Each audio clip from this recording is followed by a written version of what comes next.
Jemma Sbeg, so nice to have you here again. I know. We were just reflecting on how it's been a big journey for both of us since I was on 2 years ago.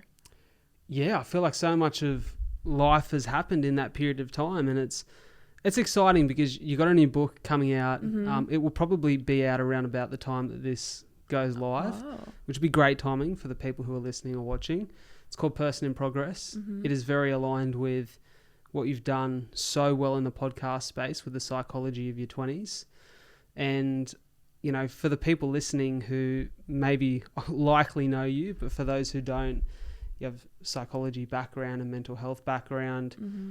And your podcast really touches on a lot of these experiences that are universal to people in their 20s that can feel challenging, that can feel scary and confronting, and understanding the psychology behind it, how to approach it, how to move through it. Mm-hmm. And the best thing about this all, your book Person in Progress, really alludes to the fact that you're navigating through that part of your life, as am I. So what has it been like to experience this meteoric rise in the popularity of your show and the recognition of your amazing work, whilst also experiencing all of those challenges alongside your viewers, listeners, and soon-to-be readers? Big questions off the bat, Brad. How could you do it any other way? Scary. Really, really scary, because it happens so quickly. You know that quote that's like, life, it goes slow and then suddenly just happens all at once? It really has felt like that in the last 2 to 3 years. Like, I only quit my job in 2023. It's 2025 now. Like, it really hasn't been all that long. And yet in that time, my show now has, I don't even know how many downloads. We have 1.5 million subscribers on Spotify, like 1 million on Apple. And I hate looking at those numbers because it doesn't feel that way to me. It's like why podcasting is the best medium. You can kind of hide behind a microphone. Not anymore, really, but that's really why I liked it at the beginning.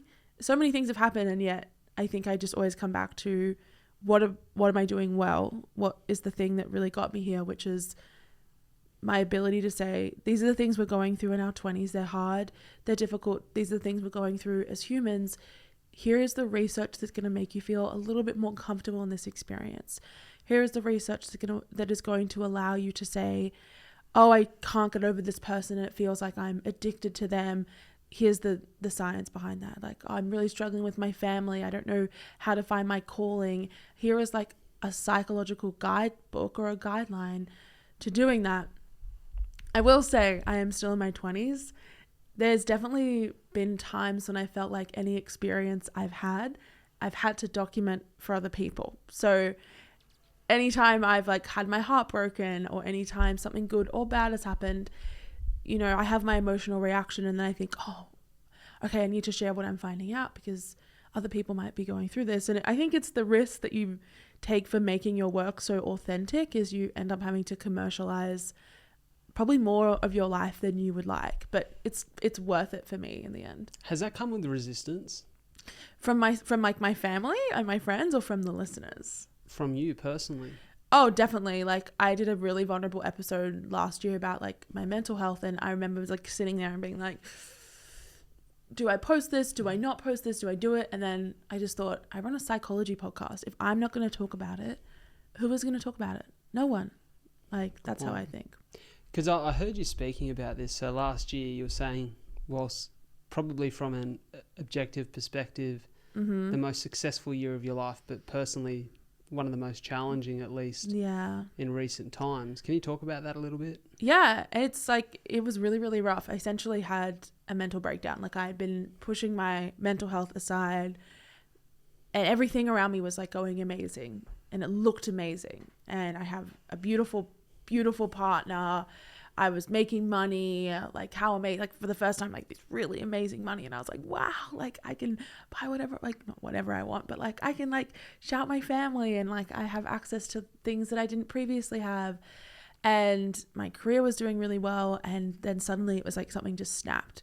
And I, in hindsight, had seen it developing over time. Like, there were things where I was pushing myself to avoid thinking about it. I was like, yep, I can commit to that thing.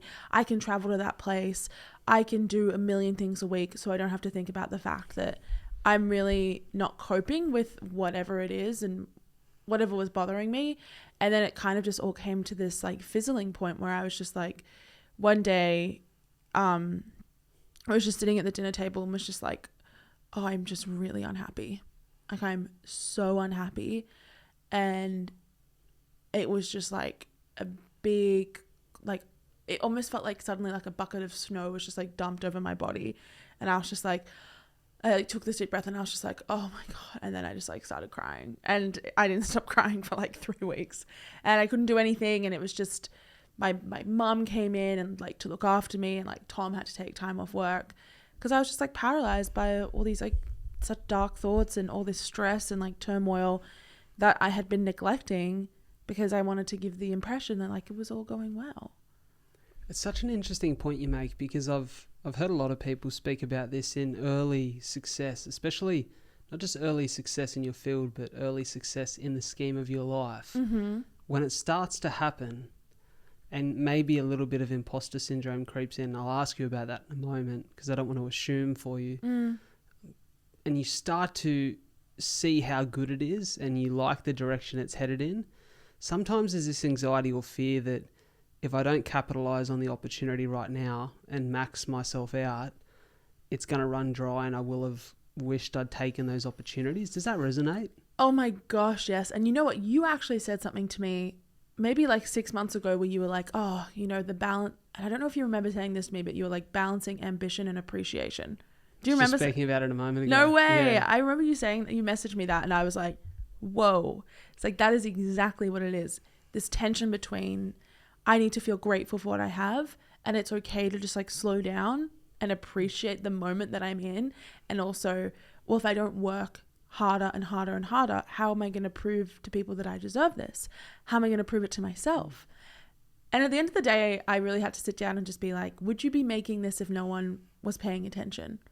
And if the answer is no, I wouldn't be making this if no one was paying attention, then you probably shouldn't be doing it, because all you're doing it for is external validation. But if you would continue making your podcast, if you would continue writing, if you continue making art, pursuing your writing, whatever it is that interests you, even if you didn't have an audience and you just loved it for the sake of it, like that's the thing you're meant to be doing. And so I ended up like cutting out a bunch of responsibilities and things that I put on my plate where I was like, I just actually don't want to do this. Big one was TikTok. I was like, I don't want to do TikTok. I was like, I didn't, you know, set out to be making content. I set out to like short form content. Like I set out to make long form content and to really dive in and give people information. And it was just like stressing me out too much. So you choose your battles.